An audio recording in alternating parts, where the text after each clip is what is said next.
જામનગરની અંદર ક્ષત્રિય સમાજના લોકો ભાજપના કોઈપણ કાર્યક્રમમાં થવા નથી દેતા, વિરોધ ઊભો કરી રહ્યા છે અને પૂનમ માડમની રેલી હોય, ઉદ્ઘાટન કાર્યક્રમ હોય તો ક્ષત્રિય સમાજના લોકો, ક્ષત્રિય સમાજની મહિલાઓ એ ત્યાં જઈને બેનરો ફાડી નાખે છે, ત્યાં જઈને ખુરશીઓ ઉછાળી મૂકે છે।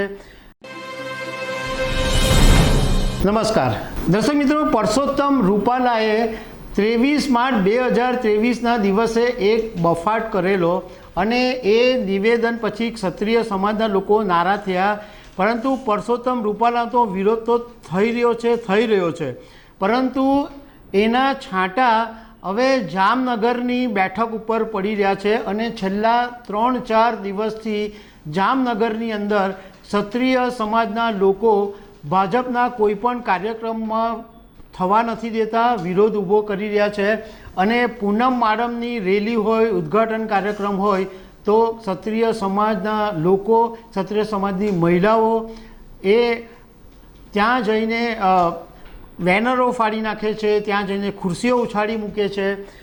મતલબમાં કર્યું કોણે અને ભરવું કોણે પડે છે એવો ઘાટ અત્યારે ઊભો થયો છે। તો એના વિશે હું તમારી સાથે વાત કરીશ। મારું નામ રાજેશ શાહ છે અને તમે જોઈ રહ્યા છો ખબર છે.com। દર્શક મિત્રો, ભારતીય જનતા પાર્ટીએ રાજકોટ બેઠક ઉપરથી જ્યારે પરસોત્તમ રૂપાલાને ટિકિટ આપી એ પહેલાં તો કોઈ પ્રોબ્લેમ હતો નહીં અને રાજકોટ બેઠક ઉપરથી ભાજપ એકદમ આસાનીથી જીતી જાય એવા બધા જ સમીકરણો ગોઠવાઈ ગયેલા, પરંતુ 23 માર્ચ 2024ના દિવસે પરસોત્તમ રૂપાલાએ રાજકોટની એક સભામાં એવું નિવેદન આપ્યું કે જેને કારણે ક્ષત્રિય સમાજના લોકો લાલ ઘૂમ થઈ ગયા અને આજે 1 મહિના કરતાં વધારે સમય થઈ ગયો છે, એમ છતાં પણ ક્ષત્રિય સમાજના લોકોનો રોષ ઓછો નથી થયો।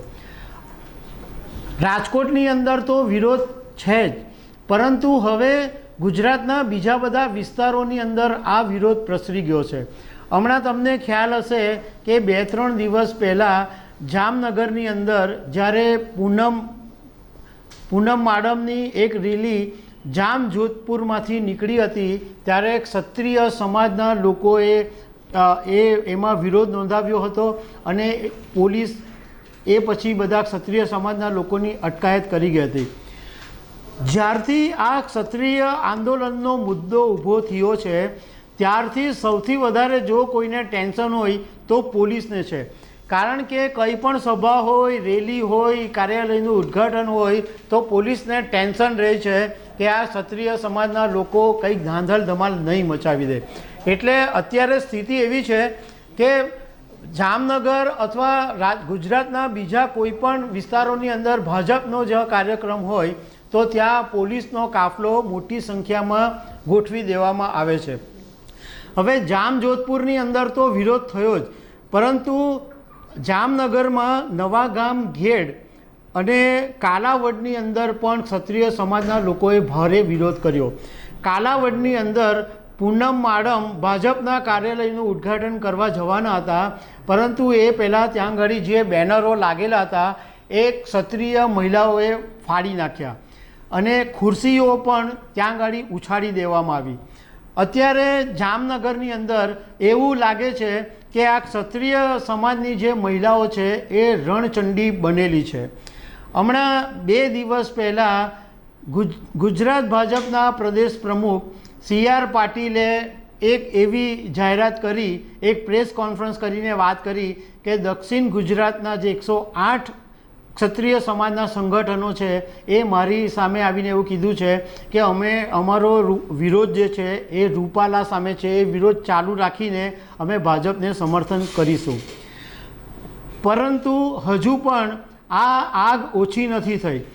જામનગરમાં તો છે જ પ્રોબ્લેમ, રાજકોટમાં તો છે જ પ્રોબ્લેમ, પરંતુ પાટણમાં એ પ્રોબ્લેમ જોવા મળ્યો।